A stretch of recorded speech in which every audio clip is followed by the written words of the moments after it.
ọmọ tó máa ga ẹsẹ̀ rẹ̀ máa tẹ́rín. You want to become a successful businesswoman or man. You want to be a successful person in this life. Have it in mind wípé wà lásídẹ́ǹtì. Kò ṣe dandan ká lásídẹ́ǹtì mọ́tò bọ̀ wá forí gbálẹ̀ bíi ti pẹ́ńsù wá gbanú náà kọjá. Ẹ̀kọ́ àkọ́kọ́ lára pẹ́ńsù. Ẹ̀kọ́ ilé kejì lára pẹ́ńsù. Ṣé ẹ mọ̀ pé ní cleaner sálẹ̀? Ẹ jọ kí lélẹ́yìí tó wà sálẹ̀ pẹ́ńsù yìí? Kí la máa fi ṣe? Ní ilé mi pé bó ṣe jẹ́ èèyàn wá ṣe àṣìṣe. Ṣùgbọ́n solution ẹ̀ ọwọ́ ẹ̀ náà ló wà. Tí pẹ́ńsù yìí bá fẹ́ kọ the boy, ó wá ṣe àṣìṣe ó wá kọ the boys. Lọ́dọ̀ àwọn olóyìnbó.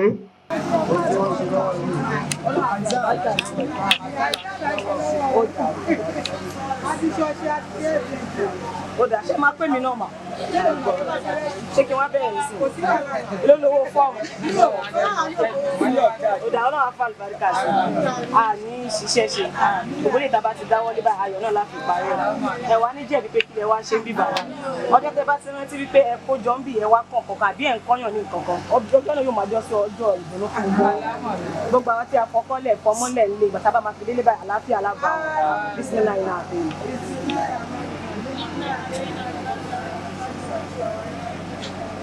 Bárakà máa fi. Ẹ kú ṣe máa. Ẹ jọ wà ní kọ̀ọ̀kan ìpìlẹ̀ wọ́n lè ti gbọ́ lórí àwọn ọmọ àìsàn yẹn jẹ́ kí n gbọ́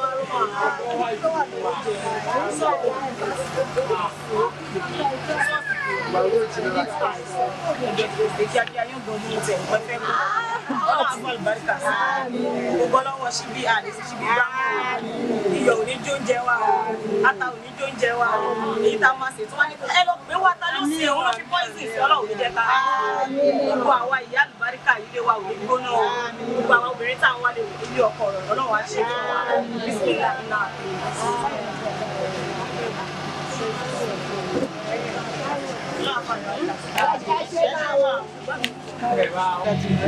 àwọn obìnrin yẹn wọ́n súpà.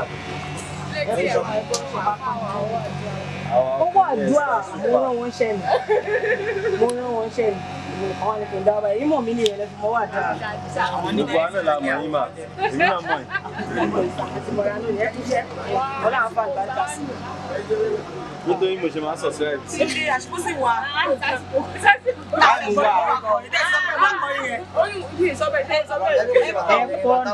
Ẹgbẹ́ tètè ṣe mo gbúdọ̀ kó wá kàn lọ́lé. Kí ló fi àwọn èèyàn kọ́kọ́ ti ṣe bàtà ọlá àǹfà àgbàdà sí.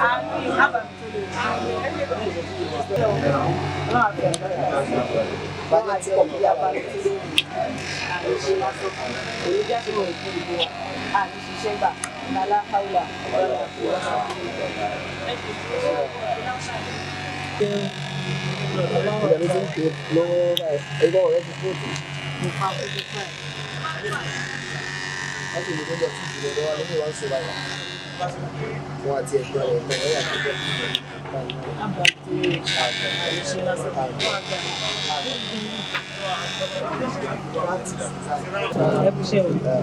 ọ̀gá wọn ni bó la ṣe ń tẹ invitation ṣáájú àwọn ọmọ náà. Ìtúkọ̀ yẹ fún ilé ìtòmọ̀ àmọ́ oúnjẹ wa. Ẹ̀kúṣẹ́ náà fà gbàgbà sí. Wọ́n ṣe ń kọ́ wa tó ń bá etí ọ̀tún wọlé kò lè gbà ti sì jáde. Ìdókò wa ń bí lórí pé a fẹ́ kọ́ mímọ̀ ọlọ́ọ̀bá yóò fi mọ́ wọn náà ní ìlànà àwọn àgbàdà. Ẹ kú jókòó, ẹ kú ṣẹ́ o. Yes ma. Ẹ̀yin lè ṣe make up fún ṣèjà mi. Ta ló ṣe gangan náà? Ẹ̀yin ni àbí? Ẹ jẹ́ ìpè náà fún ìjà àbùjọ wa ṣe kéde náà.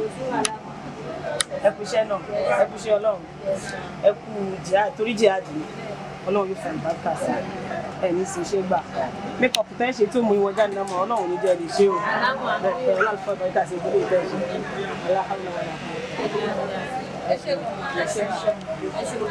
Nínú àwọn tí afẹ́kẹ́ ṣàdúrà fún dáadáa ni àwa kìfàlà afẹ́kẹ́ ṣàdúrà fún wọn dáadáa. Kódà lọ́la gan, mo fẹ́ kí àwọn àfáà kí wọ́n ṣẹ́jú ayọ̀ mọ́ wọn lára. Iṣẹ́ méjì ni wọ́n ṣe, wọ́n kọ́ wọn graphic design. Bàbá ti wá láwọn àlejò, wọ́n tún wá ya fídíò, wọ́n tún ya fọ́tò owó àwọn fọ́tò táwọn rí lórí Facebook àwọn tí wọ́n ṣe rè. Tábà tí wọ́n parí òde táwọn ń sùn lọ́wọ́ àwọn tí wọ́n lè sùn. Ó mọ̀ wá edit ẹ̀ wípé bóun ló ṣe fẹ́ bọ́ sórí afẹ́fẹ́ lẹ́yọ kọ̀ọ̀kan. Ẹ mọ̀ wá bá ní orí Naija Islamic Latest Lectures. ọlọ́run kó jọ ọjà kó mọ̀ jí ó rẹ̀ yìí ẹ ṣẹ̀ṣẹ̀ bẹ̀rẹ̀ sí ní ga kọ́lọ̀ ń jẹ́ ẹ̀ga jù báyìí lọ. alájà wa tí wọ́n bá wa sọ̀rọ̀ nísìnyí alájà wa ọmọ ẹlẹ́hà láàárín ìṣẹ́jú tí ò ní pẹ́ gbogbo apáta alájì wa ti ń wo ọṣẹ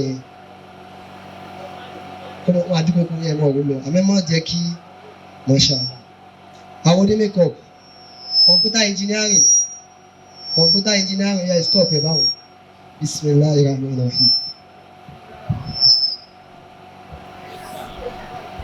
أعوذ بالله السميع العليم من الشيطان الرجيم اللعين المغفل بسم الله الرحمن الرحيم الباقي إن الحمد لله نحمده ونستعينه ونستغفره ونعوذ بالله من شرور أنفسنا ومن سيئات أعمالنا من يهد الله فهو المهتدي اللهم صل على سيدنا محمد الفاتح لما أغلق والخاتم لما سبق الناس والحق بالحق والهادي إلى صراطك المستقيم وعلى آله حق قدره وامتداد العظيم السلام عليكم ورحمة الله وبركاته mo kí ọlọ́run ọba ọ̀gá àgà ẹ bá ń sọ pé Allahu Akbar aṣèyìn fanabi wa Muhammad mo kí irú àwọn àgbàlagbà tó wà níkàlẹ̀ mo sì kí ìjókòó àwọn àgbàlagbà náà ẹ dákẹ́ má bínú torí àsìkò mo kí Sheikh wa Ibrahim Al-Hariri mi mọ nǹkan tí mi bá sọ fún yín mi sì mọ wàdúrà tí mi bá ṣe fún yín ṣùgbọ́n mo ń fi ẹlẹ́dàá gbogbo àwọn tí ẹ fẹ́ sọ̀rọ̀ lórí rẹ̀ tẹni kí wọ́n wá jókòó kí wọ́n wá gbà tí wọ́n mọ̀ fi jẹun mo ń fi ẹlẹ́dàá àwọn ṣàdúrà fún yín pé kọ́lọ̀ mọ́ bá yín gbé ga kọ́lọ̀ mọ́ bá mi gbé yín ga kọ́lọ̀ mọ́ jẹ jù wálẹ̀ kọ́lọ̀ má jẹ ṣìṣe iṣẹ́ tẹ́ ẹ sọ pé káwọn èèyàn wá kọ́ tó wà ní pé àfáàrí náà ló ní àwa kọ́ àgbákò òde ọlọ́run níjẹ́ bá wọn dáwọ́ lé gbogbo àwọn tó wá wá síbí yìí àlùbáríkà tí wọ́n rí ń bí ọlá tí wọ́n rí ń bí ọlọ́run níjẹ́ kálùbáríkà tí wọ́n jọ wálẹ̀ kò sì ní jẹ́ kẹ́mi wọn kúrú fún wa ẹ mọ̀ pọ̀ sí lẹ́sìn ẹ mọ̀ pọ̀ sí níwà ẹ mọ̀ pọ̀ sí lówó ọlọ́lá haúlá wàlá quwwata illa billah. mo kí àwọn bàbá mi láti Darul Irshad wal Isnad ti bàbá mi Ọláwùmí mo fi bàbá mi Ọláwùmí tòní àti tààlà mo fi kí ẹ dákẹ́ má bínú. mo kí gbogbo ẹ̀yin ìyá àlùbáríkà àtẹ̀yin bàbá mi tí ẹ wà lórí ìdúró mi bá máa kí yín lẹ́yọ̀ kọ̀ọ̀kan ṣùgbọ́n mi rántí orúkọ yín mo kọ́ síbi kan mo ti gbàgbé àmọ́ ìkí ọlọ́run kó mo bá gbogbo mùsùlùmí àtẹ̀yìn tí ì ṣe mùsùlùmí tó wà bẹ́ẹ̀ salamu alaykum wa rahmatulahi wa barakatuh. mo kí wa kú oríire torí wípé ẹni tí ò bá ní ṣoríire kí wọ́n máa pín ní gbàǹjo kò ní sí ilé kódà kò ní ráyè ṣùgbọ́n gbogbo ẹni tó wà ń bí lónìí ọ̀rọ̀ méjì láàrin ìṣẹ́jú méjì àbí mẹ́ta òun mo fẹ́ kẹ́ ẹ bá mi gbọ́ kẹ́ ẹ bá mi dì mọ́ kẹ́ ẹ má sọ pé bóná ti rí ìyá aláṣọ dúdú tó wá ń sọ̀rọ̀ yìí yóò ṣàǹfààní fún yín torí ó ṣàǹfààní fèmí náà gbogbo ẹni tó wà ní ayé pátápátá ló ń gbìyànjú àti ga ó kálukú ló fẹ́ ga èmi náà fẹ́ di successful businessman bóyá successful scholar àti bẹ́ẹ̀ bẹ́ẹ̀ àti bẹ́ẹ̀ bẹ́ẹ̀ lọ ṣùgbọ́n àwọn nǹkan mẹ́ta kan tí mo fẹ́ sọ yìí ẹlòmíì ò kí ń fura sí òun ló jẹ́ kí ẹlòmíì ò máa lù kó máa yọ àbí kẹlòmíì ò máa ṣe kó má fẹ́ jọra wọn gbogbo ẹni tó wà ní ayé mo fẹ́ kí ẹ wo ohun tó wà lọ́wọ́ mi yìí gbogbo tí ń jẹ́ èèyàn láyé ló yẹ kó máa fi rẹ̀ ìwé kíní yìí ẹ jọ kí ni mo mú dání yìí kí ló wà ń sàlẹ̀ rẹ̀ yìí òun ni mo fẹ́ fi ṣe àkàwé èèyàn tó yẹ kí èèyàn ó mọ rora ẹ̀ pé bí pẹ́ńsù yìí ṣe rí ni mo ṣe rí pẹ́ńsù nílé ẹjọ́ kí ló fi ń ṣe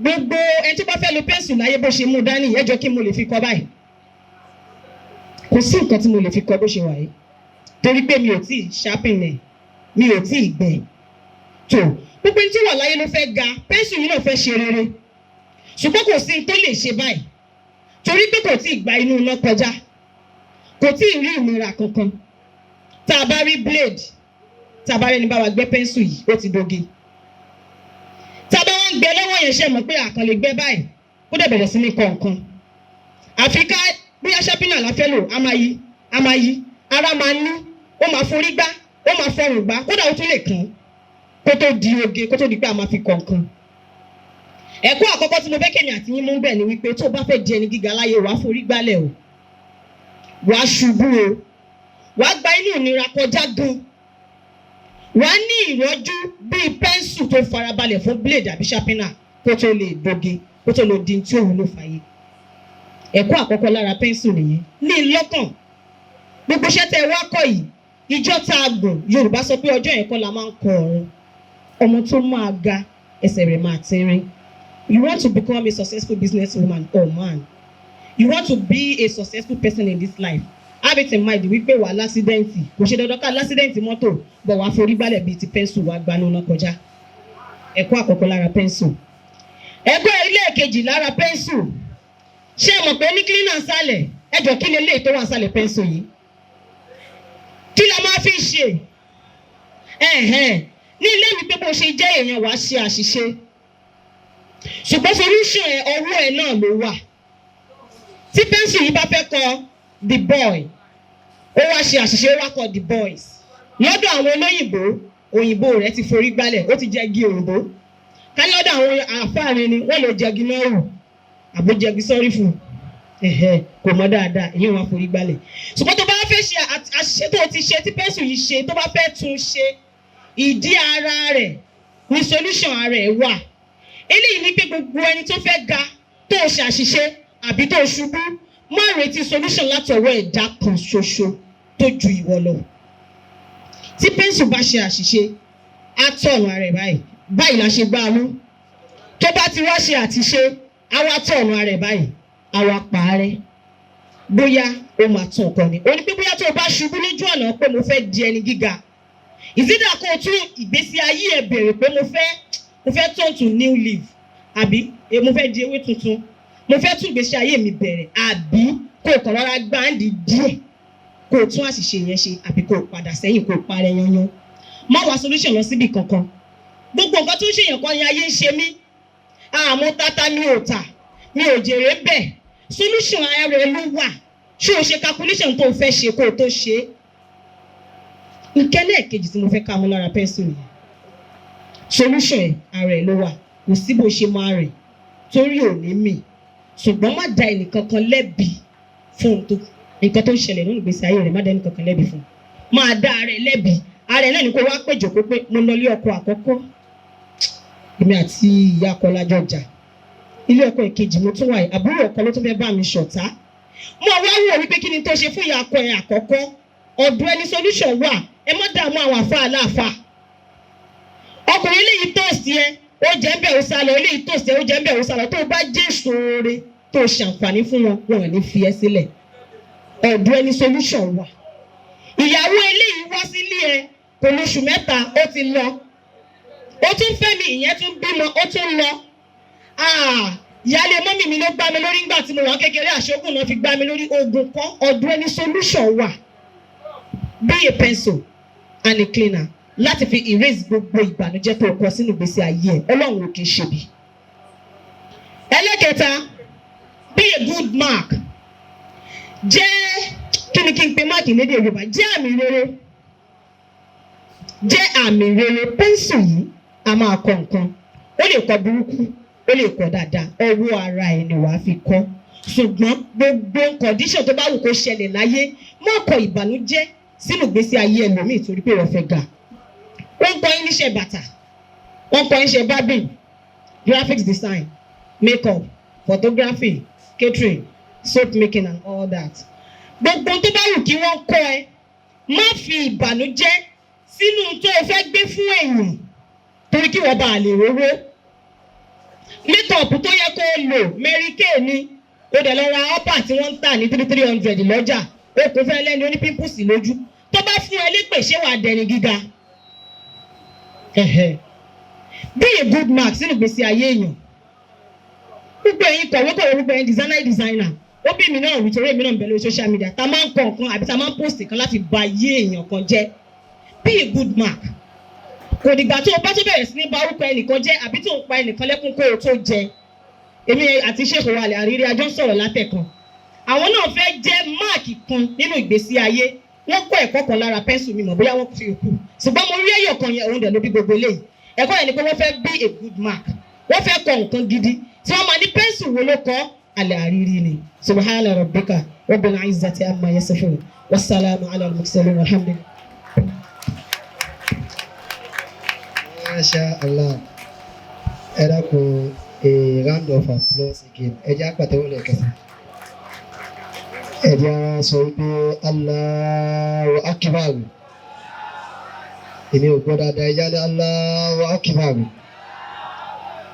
Ẹ rí i pé láàrin ìṣẹ́jú tí ò pẹ́ rárá a sì kọ́ ẹ̀kọ́ àkọ́kọ́ tá a kọ́ òun náà ni wípé gbìyànjú àti jẹ́ kíni náà gbìyànjú àti jẹ́ pẹ́ńsù bí tẹ́kọ̀ọ́ náà ti bẹ̀rẹ̀ nu gbìyànjú àti jẹ́ kíni bẹ́ẹ̀ ṣe wá ń ṣàlàyé ẹ̀ fún wa pé kí nìdí tá a fi jẹ́ pẹ́ńsù gbìyànjú àti kọ́kọ́ prepare rẹ̀ for pain prepare rẹ̀ for challenge prepare rẹ̀ fún àbùkù ó fẹ́ ga ó ṣubú ó fẹ́ rìn ó ṣubú kò sẹ́ni tí ó débi tí ń lọ láyé tí ò wá nípàdé ohun tí ò fẹ́ tóbi dórí Ànábì wa Muhammad tóbi dórí Isa gan òun náà rí wọ́n sì jẹ́ wáyé pé tá a bá wá bára wa ní condition kan tí ò tẹ́ra wa lọ́rùn ìwọ ni ìrísà tó lè tún kádàrá ara rẹ̀ yàn ọ̀pọ̀lọpọ̀ ẹlòmíì ayé ń ṣe mí ọ̀nà wo láyé ń gbà ṣe ó ní kọ́mọ ẹ̀ kan wá dí ó wá láyé ń ṣe òun tó bá ní kọ́mọ mẹ́ta yóò ní ṣe ẹ̀ òun wòye kó dà pé kọ́mọ ẹ̀ kan tí mo ní ló jẹ́ kí wọ́n gẹ̀ẹ́tì mi ẹ jẹ́ n kú òní sáfù kọ́mọ ẹ̀ kan ẹ jẹ́ n bọ́ sí kọ́mọ mẹ́ta ọlọ́run ló mọ iye àfa àtàwọn ọmọ wò tí wọ́n máa wọ agbádá tó yẹ pé íńkọ́ọ̀mù táfà mi ní ó kọjá ọ̀nà 5 kò sí ní wífẹ́ nìkankan ó lè ní mọ́ wá kó tún ní ọ̀kadà kó tún ní mọ́tò táìsì tẹ́nìkankan ò sí ní mọ̀ yóò máa sọ fún yín pé àlùbáríkà náà ní gbogbo ẹ̀ tí ìkan náà àwọn íńkọ́ọ̀mù yẹn bá wá di ẹ̀ ti mọ rí lára ìgbé àdìkan tí kan ti ń ṣe àfáà yìí torí pé kí ni kò ní fẹ́ kí ọ̀nà kan náà àwọn ọ̀nà yẹn dì ẹwà àwọn olówó wọn kì í pariwo pé kàn ń ṣe àwọn wọn tún mọ enlarge owó wọn sí ni tó bá ti enlarge income ẹ n tó ń rí tó ń wọlé tó ń pọ̀ lápèjúwe nísìnyí alájà wa tí wọ́n wà mẹ́ ìyá àmẹ́ra tailor ni wọ́n tí wọ́n sì gbajúmọ̀ tààrà ládùúgbò yìí ọlọ́run níjọ́ jábọ́lẹ̀ wọ́n tún wá sáàyè yìí wọ́n wá láwọn wá kó bàtà ìwádìí báyìí wọ́n sì fi àwọn ọmọọṣẹ́ lẹ̀ sílé tí wọ́n pọ̀ bá mú ẹ mọ̀ yìí pé wọ́n fẹ́ enlarge income wọn ni nítorí pé kí ni bó o bá gbàṣọ wá o gbé bàtà wá kò ní sí pé nígbà tí o bá ti ráṣọ rán o wọ́n ń ṣe àwọn tó o bá rán bàtà tó o bá rán aṣọ lọ́dọ̀ wọn o sì ṣe bàtà kọ́lọ́wọ́ bàtà wọn bá ń ṣe tẹ́ bá tún ṣe tán ẹ tún wá kọ́bù ni wọ́n ti ń ṣe báàgì bẹ́ẹ̀ ò bá ránṣọ tí ò ṣe bàtà yóò ní di báàgì lọ́dọ̀ yín o ní ọ̀nà ẹ̀kan ó wá ń pariwo o ní kankan ọ̀nà ẹ̀kan ẹgbẹ́ òtọ́ lẹ́yìn tọ́lọ̀ bá kàn ń bú yẹn láṣìírí ló kù wẹ́n tó bá ní íńkọ́ọ̀mù ẹ̀yọ̀ kan òkèèrè tó bá wá bá rẹ̀ ń kọ́ni jẹ́ ẹ̀kan tí ò bá tẹ ọlọ́run you are the eraser Allahu Akbar wọ́n tún wá ní tó bá fẹ́ kọ̀ nǹkan bí egúd wá kọ̀ nǹkan tó dáa alájà wa ọmọ ẹlẹ́hà gbogbo ìgbà tí mi bá wò yín lórí sùn inú mi máa ń dùn ni tí bá tún wá wo Golden TV lórí afẹ́fẹ́ náà inú mi tún máa ń dùn ni ọlọ́run ò ní jẹ́ jábọ́ o tẹ́ ẹ bá ń sọ̀rọ̀ báyìí ẹ máa ń sọ kò sì kí ń kọ́ yín lẹ́nu àdánwò tí ó dé bá yín tó wà ní ó mọ̀ sọ lánàá kò mọ̀ sọ mọ́ ọlọ́run ò ní jó kàn yín níjọ́ tí mo fẹ́ ṣe prógámù nínú àwọn tí mo kọ́kọ́ sọ fún ni alájà wa wọ́n sì gbọ́ mi yé púpọ̀ ìgbà ń tẹ́ fẹ́ ṣe yẹn ó dáa púpọ̀ o wàláhì tàláhì inú mi wá dùn pé mo tiẹ̀ rí àwọn èèyàn tí wọ́n gbọ́ mi yé torí pé kí ni mi àwọn fẹ́ ṣe nǹkan tí ò bá rí ọ̀gbọ́ yé àdánwò dé mo sọ lẹ́ẹ̀kan fún yín nígbà tí ọ̀nà ibu yẹn pẹ́ dé yàrá wọ́n sọ pé látijọ́ tí àwọn ti ń rìn àwọn ò rí program báyìí rí àwọn wọn wojú wọn pé àbí bàbá yìí ń tàn wọ́n ń béèrè pé kí tírì kún rè lè soap making wọ́n ní mílẹ̀ pé bóun lè ti wá ṣe àfà wọ́n ní bá ti ṣe náà lẹ́rìí yìí àwọn náà ní pẹ̀lú ìyọ̀ǹda ọlọ́wọ́ àwa náà ó sì ṣe tẹ́ǹtì wa ń bẹ níbi tó ti ń bẹ látijọ́ Tuesday speaker yìí gbogbo ẹ̀ náà àsìbéèrè £1 kódà lọ́wọ́ alága àdúgbò yà àbéèrè ẹ̀ mi ò sì retí ẹ̀ lọ́dọ̀ ẹnì kankan àbọ̀dọ̀ ọlọ́run wàláhì tàláhì tóbi lórí pé gbogbo àwọn tí wọ́n ń kọ́ wọn ń ṣẹ́ àtúwò pé wọ́n mọ̀ ń ṣiṣẹ́ ọlọ́run kárakára àwọn ọmọ ọlọ́run ní ó bá a san ilé san olóore níṣẹ́ báyìí ká tó tún padà á gbọ́ ọ̀rọ̀ láti ìdára ṣẹ̀rí ọ̀rọ̀ tá a fẹ́ gbọ́ yìí ọ̀rọ̀ ńlá ni láti ẹnu àwọn àáfàá wa orílẹ̀ ibẹ̀ lọ́lọ́run ti kádàrá wípé káwa ti kéwú gbogbo ń tà ń ṣe yìí pátá yìí ibẹ̀ lọ́lọ́run ní ká ti kọ́ wọ́n wá bá wa sọ̀rọ̀ láàárín ìṣẹ́jú tí ò ní pẹ́ àwọn ọlọ́ṣẹ́ mọ́ bínú o wọ́n ti ní kinní yẹn yóò di kókó tẹ̀ bá wò àmọ́ lẹ́yìn ẹni tí ń wo yẹn àwọn tó kọ ẹ̀dá pẹ̀já concentrate alájà wa ọmọ ẹlẹ́hà ọlọ́run bá lọ́rẹ̀ mí ẹ̀ ní takúsọ́nà bí èéfín ìfẹ́ tí ń bẹ láàrin wa ọlọ́run ò ní jó bàjẹ́ àákéènà àtẹ́nà kan fún yín ọba tó ti ṣe yín láwòkọ́ṣe dáadáa àpadà sí abúlé ọlọ́run ò ní jó kàn yín ọmọ àfáà ni wọ́n táwọn náà wá jẹ́ àfáà gbogbo tó bá jáde lára yín ọlọ́run ó ṣe wọ́n láàfáà bísímìláì náà àtẹ́yìnà. a gbọ́ láti ìdára wọ́n ń gbọ́dọ̀ ẹ̀kẹ́ tí bàbá Al-Badawi ní àwọn yẹ̀ǹda ọ̀rọ̀ náà bàbá wa tí wọ́n bá wa sọ̀rọ̀ tí wọ́n bá ti bá wa sọ̀rọ̀ tán bàbá Al-Badawi ẹ̀yin náà tún wá ṣàdúrà torí èmi ò yẹ̀ǹda rẹ̀ bàbá wa Sheikh Ismail Kefala ó fi bàbá wọn láwùjọ bẹ́ẹ̀ yìí ẹ dákun ẹ wá jókòó sí àyè gbogbo àwọn tí wọ́n sọ̀rọ̀ ibi tí wọ́n ti ń sọ̀rọ̀ ẹ dákun mo fi Ọlọ́run bẹ̀ yín ẹ dákun jẹ́ tó tọ́ lọ́wọ́ wọ́n bá wa sọ̀rọ̀ nísìnyí láàrin ìṣẹ́jú tí ò ní pẹ́ gbogbo ibi tí gbogbo ayé ti ń sọ̀rọ̀ ni wọ́n bá wa sọ̀rọ̀ láàrin ìṣẹ́jú tí ò ní pẹ́ dákun ẹja farabalẹ̀. Assalamu alaikum wa rahmatullahi wa barakatuhu.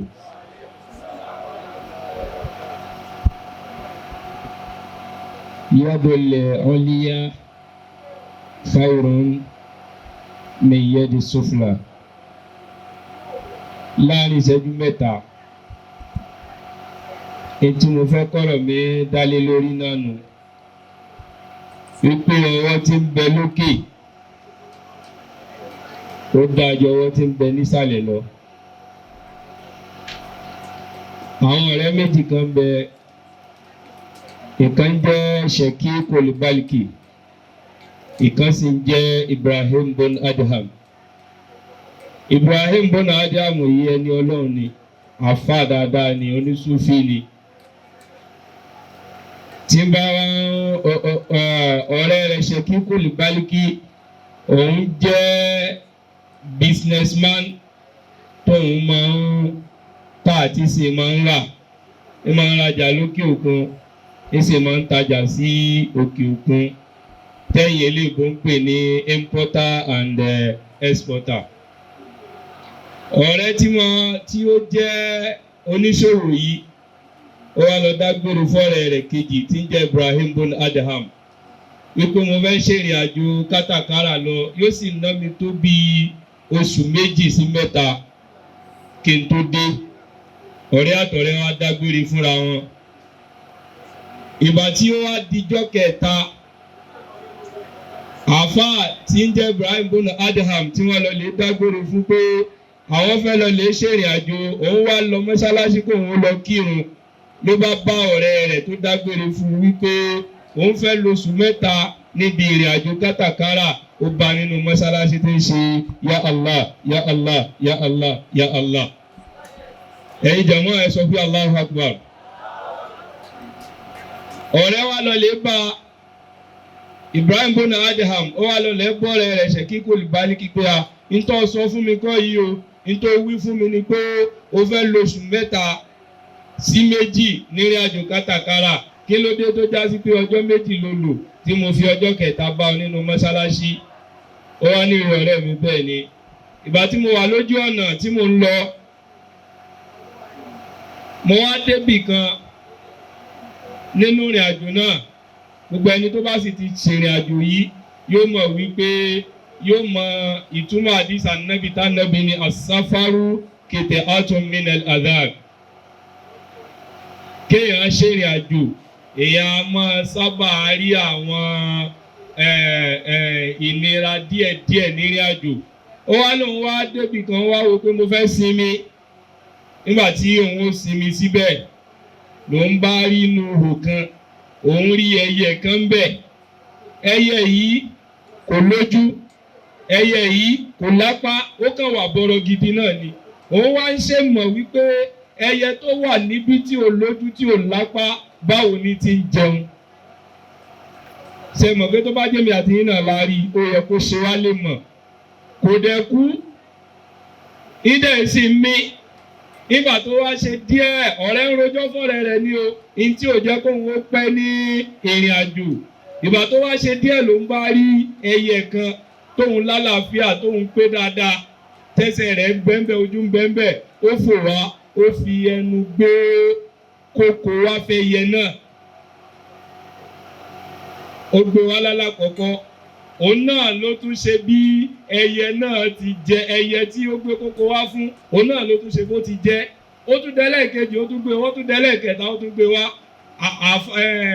onírìn àjò yìí businessman yìí ó bá lóun bá wò pé ọlọ́run tó ń fún ẹyẹ tí ò lójú tí ò lápá tí ò lẹ́sẹ̀ tó kàn wà bọ́lọ́ gidi ọlọ́run tí ń fún lóúnjẹ ó lágbára kó fèmí náà lóúnjẹ ní tó jẹ́ ń padà sílé nù ní ẹ sọ pé Allahu Akbar.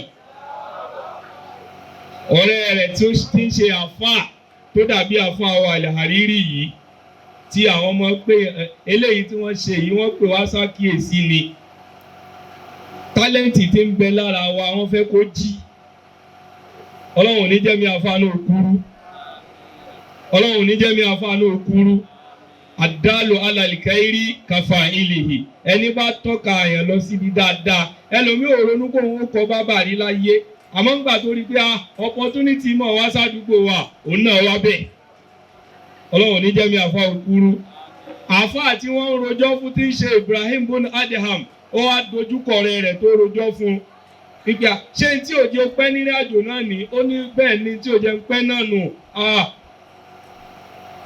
ọ̀rẹ́ rẹ̀ wá fún lésì Ibrahim bon Adham ó wá fún Sheikh Coulibaly lésì wípé ṣé tí ò jẹ́ pẹ́ nù ó ní bẹ́ẹ̀ ni ṣé tí ìwọ wá yọ́nú sí fúnra rẹ̀ ó ní ìwọ yọ́nú sí ìgbésí ayé ẹyẹ tí ò lápá tí ò lẹ́sẹ̀ tán wá ń fóúnjẹ sí lẹ́nu tí wọ́n wá ń fi omi sí lẹ́nu tí ó mọ tọrọ báárà kó tó jẹun ṣérù ìgbésí ayé yẹn ni wọ́n yọ́nú sí fúnra rẹ̀ àbírù ìgbésí ayé ẹyẹ tóun ń lọ tí ń bọ̀ tí ń ṣiṣẹ́ lọ tí ń ṣiṣẹ́ bọ̀ tí ń rí géènì ń bẹ̀ tí wọ́n fi ń bọ́ àwọn ẹyẹ tí ò lójú tí ò lápá ẹ dákun ẹ̀yin náà jẹ́ abira wa irú ìgbésí ayé wo làwa náà yọ́nú sí méjèèjì. n tó dá mi lójú ni wípé gbogbo àwa tá a jókòó yìí ìgbésí ayé ẹyẹ tí ń fò lọ tí ń fò bọ̀ òun làwa yọ́nú sí òun ló jẹ́ adáfà rírí lóhùn tó bá rí bẹ́ẹ̀ ni ẹ sọ pé Allahu Akbar tó bá rí bẹ́ẹ̀ ẹ pàtẹ́wọ́ kí gbogbo ayé gbọ́. Ọlọ́run ló mọ iye èèyàn tó ní tálẹ́ǹtì tí Ọlọ́run gbọ́n irú èmi níjọ́ òní yìí tí mo wà nínú kíláàsì mò ń béèrè lọ́wọ́ àwọn ọmọ ilé kéwú wípé kí ní àrírí tí àfa àrírí ń ṣe yìí èèyàn mélòó ní lọ nínú yín àwọn míì ń káwọ́ kò wọn fẹ́ sọ wípé àwọn ń lọ àwọn míì ń sọ pé mò ń lọ ẹlòmíì ń kọ́ shoemaking kò fẹ́ sọ wípé òun kọ́ ọmọ ní tó o bá ti lè sọ fún wa pé òun kọ́ṣẹ́ ń já sí pé ń tà ń kọ́ yín òye yín náà nù nítorí wípé Mọ́lánà Sheikh Adam ó dá pọ́rọ̀ mi ti fẹ́ mọ́ pọ̀ jù Mọ́lánà Sheikh Adam so gbogbo àwọn àfáà wa gẹ́gẹ́ bí táfà àrírí sọ gbogbo àwọn àfáà wa kò séyìí tí ò ní íńkọ́ọ̀mù 2, 3, 4 nínú wọn èyí tí ò bá ní tó fẹ́ lò gbé sí ayé àwọn tó ní òun lẹ́mọ̀ ń gbọ́ 419 lẹ́mọ̀ ń gbọ́ pé wọ́n lọ lè jápá ń bì kan wọ́n lọ lè jẹ́sẹ̀ ń bì kan irú ẹni tó bá nírú tí ń ṣe bí àfáà àrírí yìí kò ní ṣe 419 ṣé Ádámọ̀ ti jó yé wa wípé in tí gbogbo wa ń dùdù lénìí lójú ọ̀nà pé a kàwé òun náà láti fẹ́ ṣe gbogbo ń tán ṣe láyé bẹ́ẹ̀ ni lójú ọ̀nà pa kàwé akéwú kò sí nínú tàrífù wípé ẹ lọ kéwú kẹ́lẹ́ kọ́lé ẹ lọ kéwú kẹ́lẹ́ ní mọ́tò ẹ lọ kéwú kẹ́lẹ́ ní gbogbo nǹkan tẹ́ ẹ mọ́ fẹ́ ní òní Mọ́lánà Sheikh Ádámọ̀ ti jó yé wa wípé ẹni bá fẹ́ kọ́lé tó ju tẹgbẹ́ lọ ẹni bá fẹ́ ra mọ́tò tó ju tẹgbẹ́ lọ ẹni bá fẹ́ mọ̀ fò lọ fò bọ̀ iṣẹ́ ọwọ́ ni ó kọ́ ẹ sọ pé Allahu Akbar so eléyìí tí mo wí yìí èyí tó bá dá ń bẹ̀ ó wá láti ìdára Darul Irshad wal Isad èyí tó bá kù díẹ̀ ẹ fi tì sọ́dọ̀ tèmi mo kí afa wa rírí mo kí àwọn alhaja wa ọmọ ẹlẹ́hà mo kí afa alhaja wa tó tẹ̀lé wọn mo wá fi ìdára kí gbogbo wa mo fi orúkọ afa wa gbà Fadilatu Sheikh Al-Muhtaram Musa Nasiruddin Al-Badawi mo fi kí gbogbo wa mo sì fi ṣàdúrà fún gbogbo àwa tá a wá láàyè yìí ń tá a ń kọ́ láàyè yìí tá a bẹ̀rẹ̀ sí ní kọ́ láàyè yìí ọlọ́run kó ṣe níbẹ̀rẹ̀ oríire fún wa. Assalamu alaikum wa rahmatullahi wa barakatuh. Nísìnyí báyìí a gbọ́ àdúrà lẹ́nu bàbá wa Al-Badawi wọ́n ń ṣe àdúrà fún wa bàbá kọ́ṣẹ́ náà tán kọ́ lọ́n fún àlùbáríkà sí fún wa. Èyí tí bàbá wa Kèfálà tí wọ́n bá wa sọ nísìnyí ẹ rí i pé ọ̀rọ̀ odidi ni kì í ṣe àbọ̀. Àwa oníkétìrì ìtẹ̀sẹ̀ yẹn ti ń pọ̀ o. Bàbá wa Al-Badawi wọ́n gbé ìtẹ̀sẹ̀ lọ́lé o. Bàbá Kèfálà wọ́n gbọ́dọ̀ ríṣẹ́ wa lára yín o. Alájà àwọn ọmọ ẹlẹ́hà abẹ́ẹ̀ nígbà ni. Àwọn ọlọ́ṣẹ ẹ má sì nǹkan tá à ní lè gbé lọlé o.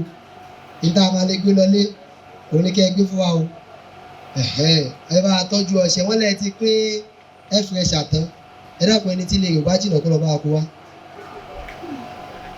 Dáa bàbá Al-Badawi ó ṣàdúrà fún wa láàrin ìṣẹ́jú tí o ní pẹ́ lẹ́yìn náà wọ́n bá wọn báyìí àti alájà àwọn ọmọ ẹlẹ́hà àwọn dìpátímẹ́ǹtì kankan máa lọ bẹ̀ lábàá àwọn yàtọ̀tò dìpátímẹ́ǹtì kankan ni wọ́n máa yàtọ̀tò lẹ́yìn kankan ẹ bá rí asẹ́fì tiẹ̀ náà wọ́n fi tiẹ̀ dààmú àwọn dìpátímẹ́ǹtì wọn o tó bá ti kan dìpátímẹ́ǹtì tiẹ̀ ní kó wáyà sẹ́fì o tí ẹ bá di atikéètì tẹ̀ ẹ bẹ̀rẹ̀ iṣẹ́ padà soapmaking ẹ bẹ̀rẹ̀ iṣẹ́ padà shoemaking tá bá ti ya mọ́tò ẹ̀ dẹ́dàkùn iṣẹ́ padà lẹ́sẹ̀kẹsẹ̀ lẹ́yìn náà interview wà ní ìta àwọn ọkùnrin lọ sà.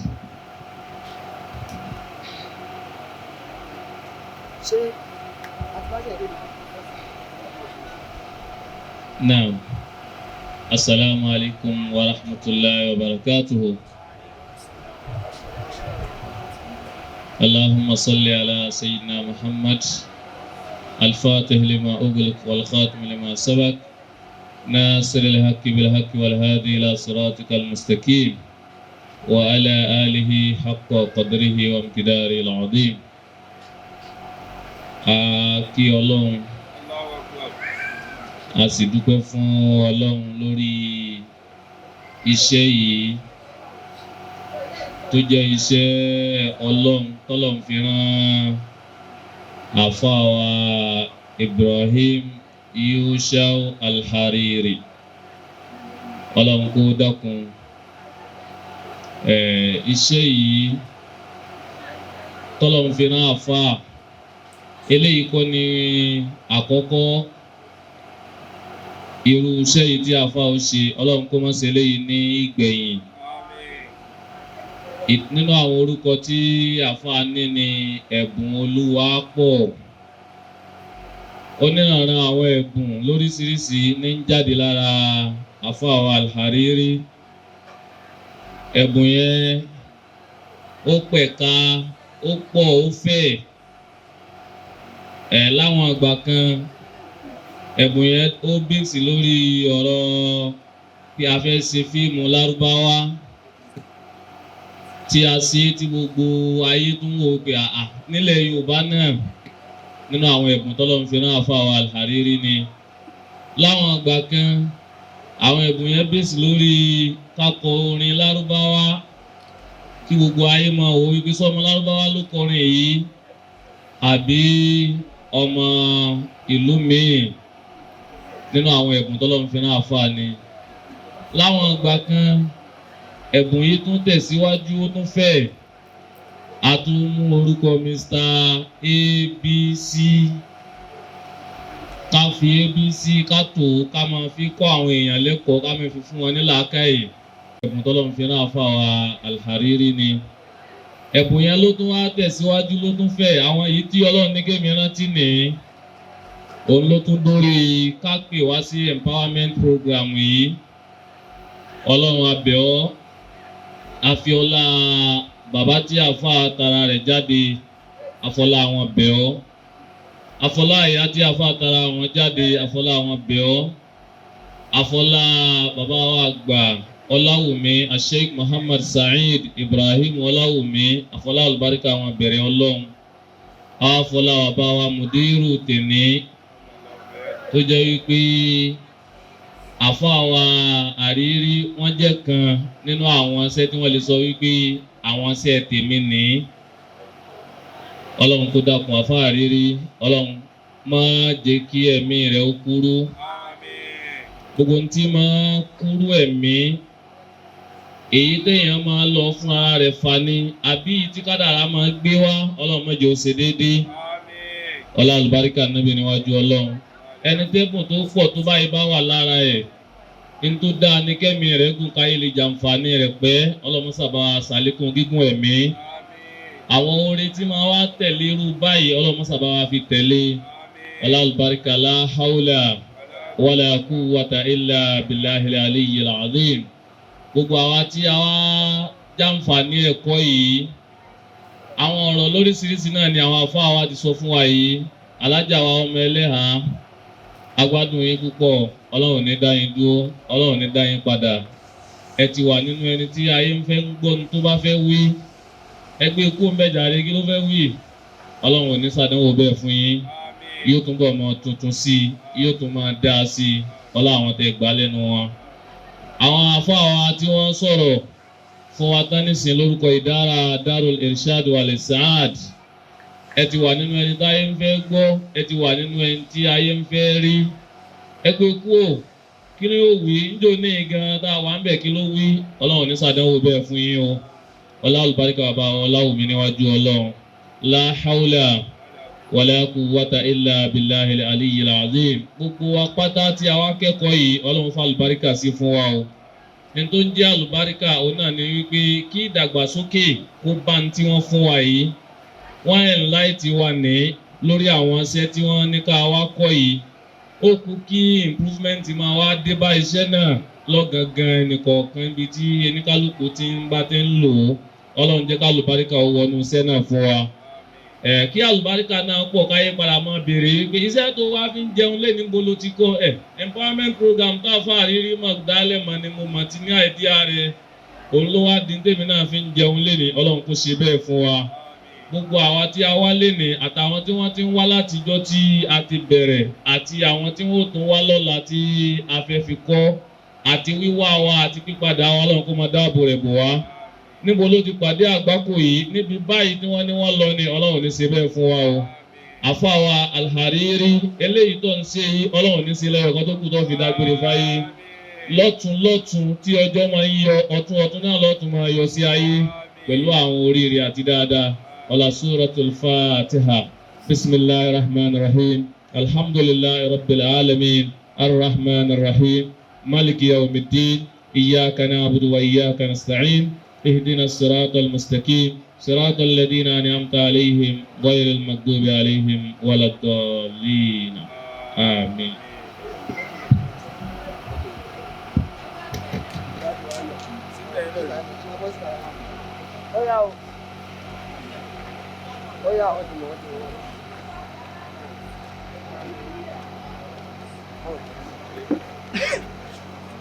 Alhamdulillah Rabbil Alamin wassalatu wassalamu ala ashrafil mursalin wa ala alihi wa sahbihi wa tabi'in amma ba'd.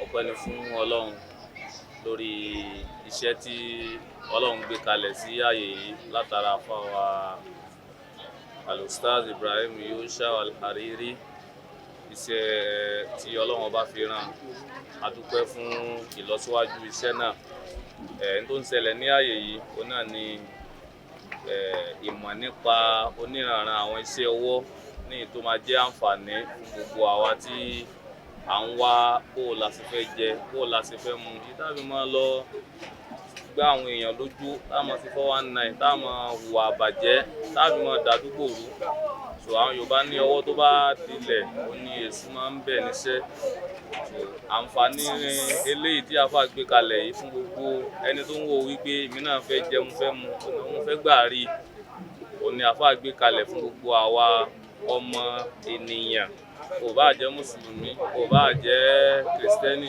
kò bá jẹ́ ẹlẹ́sìn míì yóò kó jẹ́nu ẹlẹ́sìn wá jàǹfààní ìmọ̀ nípa bóun ni wàá ṣe mọ ìwọ náà ó ṣe níṣẹ́ ọwọ́ kan tó fi mọ́ rí jíjẹ àti mímu Ọlọ́run tó ṣe àfàwà Al-Hariri ní ẹni tó fẹ́ ṣàǹfààní fún àwọn èèyàn Ọlọ́run kó mọ̀ kúrú ẹ̀mí àfà ní tí wọ́n gbé kalẹ̀ yìí nǹkan ńlá ni tí ó jẹ́ àǹfààní fún gbogbo ọmọ aráyé gbogbo àwa táwa jẹ́ àǹfààní rẹ̀ tí a wá kọ́ láti jọ tó ti bẹ̀rẹ̀ tó fi di ẹni Friday yìí Ọlọ́run kó jọ kó fà àlùbáríkà sí fún ẹni kálukú nítorí kálukú wa kọ́ kọ́lọ́run jẹ́ kó wúlò kọ́lọ́run jẹ́ kó jẹ́ ìpìlẹ̀ oríire nínú ìgbésí ayé ẹni kálukú wa ọlá àlùbáríkà náà bẹ̀rẹ̀ ọjọ́ Ọlọ́run. Assalamu alaikum warahmatullahi wabarakatuh. Assalamu alaikum warahmatullahi.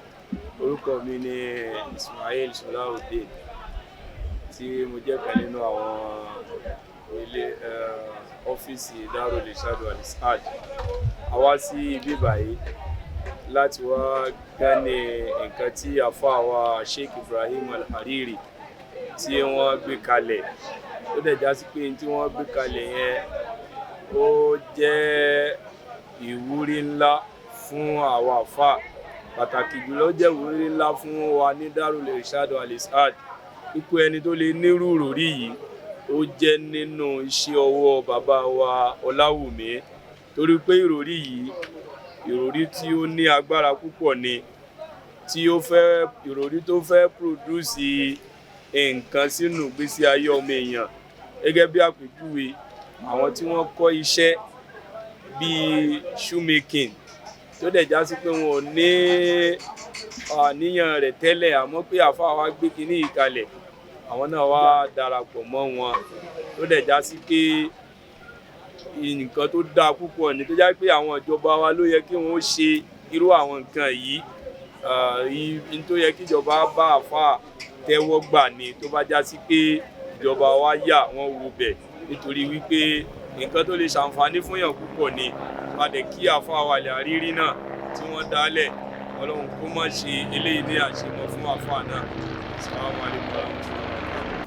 Alhamdulilayi ọ̀gbìn a dúpẹ́ fún Ọlọ́run fún program tí ó gba ọwọ́ àfáà wa Sheikh Ibrahim Al-Hariri ṣe fire 1 week empowerment ilé tí wọ́n ṣe láti jẹ́ pé káwọn èèyàn wá jàǹfààní iṣẹ́ kíkọ́. Ọlọ́run tó jẹ́ kí wọ́n gbé ilé ìkalẹ̀, Ọlọ́run yóò jẹ́ kí ìmọ̀ wọn kó máa lọ sókè sí i.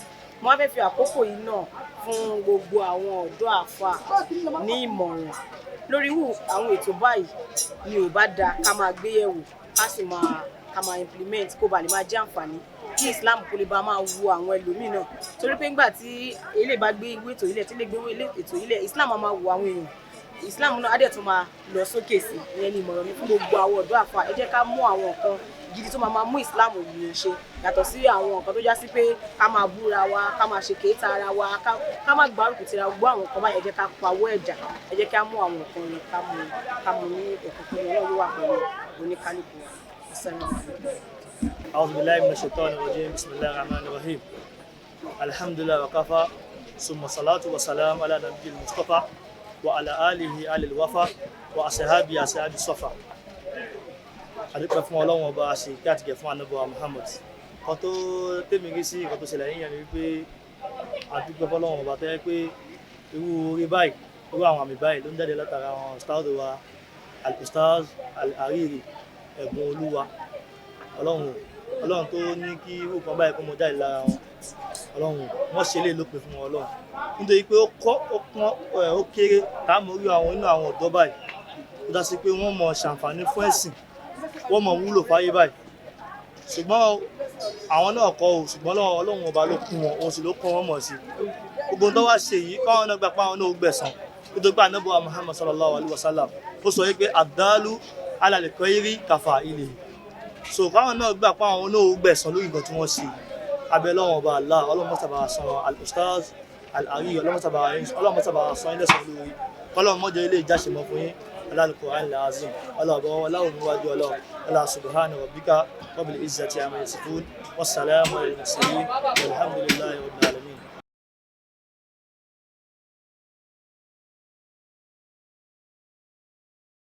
Stay tuned for more interesting programs on My Naija TV.